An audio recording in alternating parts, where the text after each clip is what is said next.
बहलोल दाना बगदाद के मशहूर सूफी बुजुर्ग थे। आपका असल नाम वहाब बिन उमरू था। आप रहमतुल्लाह अलैह जब दुनिया की आसाइशों को खैर बात कह दिया तो नंगे पांव दीवानों की तरह बगदाद और इर्द गिर्द के वीरानों में घूमते रहते। कोई घर कोई ठिकाना ना रहा, जहां थक जाते बस वहीं डेरा डाल लेते थे। इश्क लही में हर वक्त गुम रहने की वजह से लोग आप रहमतुल्लाह अलैह को बहलोल दीवाना कहते थे। हजरत बहलोल दाना की एक हकायत मशहूर है।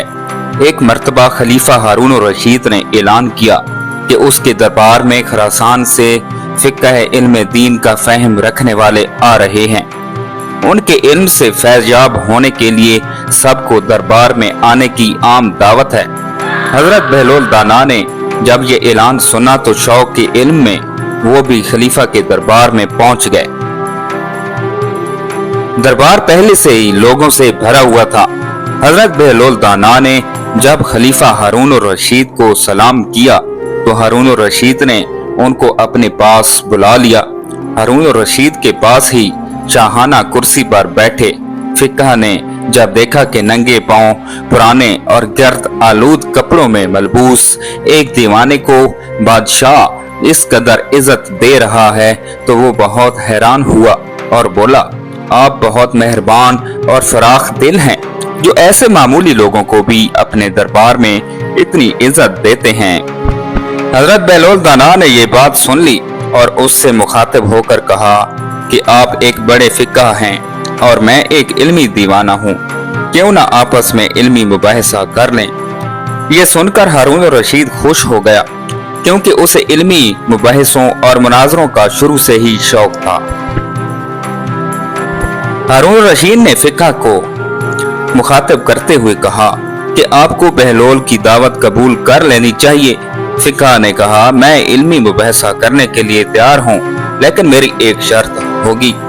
मैं एक मामा पूछूंगा, अगर उसका जवाब बहलोल ने सही दे दिया तो मैं 1000 अशरफियां दूंगा, और अगर मामा का जवाब दुरुस्त ना हुआ तो फिर बहलोल को मुझे 1000 अशरफियां देनी होंगी। बहलोल मुस्कुराए और कहा, फकीरों के पास भला माल दुनिया का क्या काम। अगर मैं मामा का जवाब ना दे सका तो खुद को आपके सुपुर्द कर दूंगा, फिर चाहे मुझे गुलाम बनाकर बेच दें, मुझे मंजूर होगा। फिक्हा ने ये बात मान ली और मामा बयान किया कि एक घर में औरत अपने शरई शोहर के साथ बैठी हुई है। घर में मजीद अफराद भी मौजूद हैं। उनमें से एक शख्स नमाज पढ़ रहा है और दूसरा रोजे से है। अचानक दरवाजे पर दस्तक होती है और एक चौथा शख्स घर के अंदर दाखिल हो जाता है। उसके आते ही शोहर और बीवी एक दूसरे पर हराम हो जाते हैं। घर में नमाज पढ़ने वाले की नमाज और रोजादार का रोजा बातिल हो जाता है। बताएं बाहर से आने वाला शख्स कौन था? मामा सुनकर दरबार में मौजूद दानिशमंद भी सर पकड़कर बैठ गए कि आखिर चौथा शख्स है कौन, जिसके आते ही मियां बीवी एक दूसरे पर हराम हो गए और नमाज पढ़ने वाले की नमाज और रोजादार का रोजा बातिल हो गया। दरबार में खामोशी से छा गई। उसी असना में हजरत बहलोल दाना ने बेसाख्ता जवाब दिया, घर में दाखिल होने वाला चौथा शख्स उस औरत का पहला शौहर है जो सफर पर गया हुआ था। जब औरत को उसके इंतकाल की खबर मिली तो उसने किसी दूसरे मर्द से अकद कर लिया जो उसके पास बैठा था, जबकि दीगर 2 अफराद को हदिया देकर औरत अपने मरहूम शौहर की कज़ा नमाजें और रोजे रखवा रही थी। इसलिए जब उस औरत का पहला शौहर जिंदा सलामत वापस आ गया तो उसका दूसरे शख्स से अकद टूट गया और पहले शौहर को मुर्दा समझकर पढ़ी जाने वाली नमाजें और रोजे भी बातिल हो गए। हजरत बहलोल दाना का जवाब सुनकर हर कोई अश अश कर उठा। हारून रशीद ने बहलोल को शाबाश दी। फिक्हा ने शर्त के मुताबिक 1000 अशरफियां बहलोल को देना चाही तो आपने कहा कि हम फकीरों को दुनिया के माल की जरूरत नहीं, इन अशरफियों को मखलूक के खुदा में बांट दीजिए। ये सुनकर फिक्हा बहुत मुतासिर हुआ और बोला कि बहलोल, तुमने मुझे एहसास दिला दिया है कि इल्म की कोई हद नहीं होती और किसी की ज़ाहरी हालत देखकर उसे कमतर ख्याल नहीं करना चाहिए। इसलिए आप बहलोल दीवाना नहीं बल्कि बहलोल दाना हैं। एक दिन हजरत बहलोल बाजार में बैठे थे कि किसी शख्स ने पूछा, बहलोल क्या कर रहे हो? आपने कहा कि बंदों की अल्लाह से सुलह करा रहा हूँ। उस शख्स ने पूछा, फिर क्या बना? बहलोल ने कहा कि अल्लाह तो मान रहा है लेकिन बंदे नहीं मान रहे। कुछ अरसा बाद उसी शख्स का एक कब्रिस्तान के पास से गुजर हुआ तो देखा हजरत बहलोल कब्रिस्तान में बैठे हैं। उस शख्स ने करीब जाकर पूछा, बहलोल क्या कर रहे हो?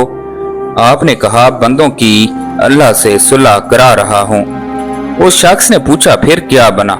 हजरत बहलोल दाना ने कहा कि बंदे तो मान रहे हैं मगर आज अल्लाह नहीं मान रहा। एक और वाकया मशहूर है कि एक मर्तबा एक शख्स ने बहलोल से कहा, ए दाना बहलोल, मेरे पास कुछ रकम है, मुझे मशवरा दो कि मैं क्या खरीदूं कि उससे नफा हासिल कर सकूं। बहलोल ने उस शख्स को जवाब दिया, रोई और लोहा खरीद लो। वो शख्स रोई और लोहा खरीद लेता है। इत्तेफाक से कुछ ही दिन में रोई और लोहे की कीमत बढ़ जाती है जिससे उस शख्स को काफी मुनाफा हासिल होता है। वो शख्स दोबारा बहलोल के पास जाता है और कहता है, ऐ दीवाने बहलोल, मेरे पास काफी रकम है, मुझे मशवरा दो कि क्या खरीदूं जिससे नफा हासिल हो। ये सुनकर बहलोल उसे कहता है कि प्याज और तरबूज खरीद लो। वो शख्स अपनी पूरी रकम प्याज और तरबूज की खरीदारी में लगा देता है। काफी दिन गुजर जाते हैं, खरीदार तो कम आते हैं लेकिन प्याज और तरबूज गल सड़कर खराब हो जाते हैं। ये देखकर वो शख्स गुस्से में बहलोल के पास जाता है और कहता है, जब मैंने पहली मर्तबा तुमसे मशवरा किया तो तूने कहा रोई और लोहा खरीद लो। मैंने वैसा ही किया और मुझे नफा हुआ, लेकिन दूसरी दफा तुमने मुझे प्याज और तरबूज खरीदने को कहा जो सारे सड़ गए और मुझे काफी नुकसान हुआ। बता तूने ऐसा क्यों किया? ये सुनकर बहलोल मुस्कुराया और कहा, पहले तुमने मुझे दाना बहलोल कहकर पुकारा था तो मैंने तुम्हें मशवरा भी दानाई से दिया था, लेकिन दूसरी मर्तबा तुमने मुझे दीवाना बहलोल कहकर पुकारा था और मैंने दीवाना बनकर तुम्हें मशवरा दिया था। मोहतरम नाजरीन, उम्मीद करता हूँ कि आपको हमारी आज की नई वीडियो अच्छी लगी होगी।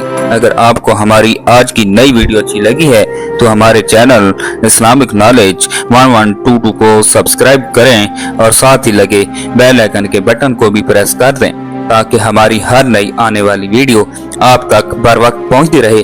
अल्लाह पाक आपका हामी और नासिर हो। खुदा हाफिज।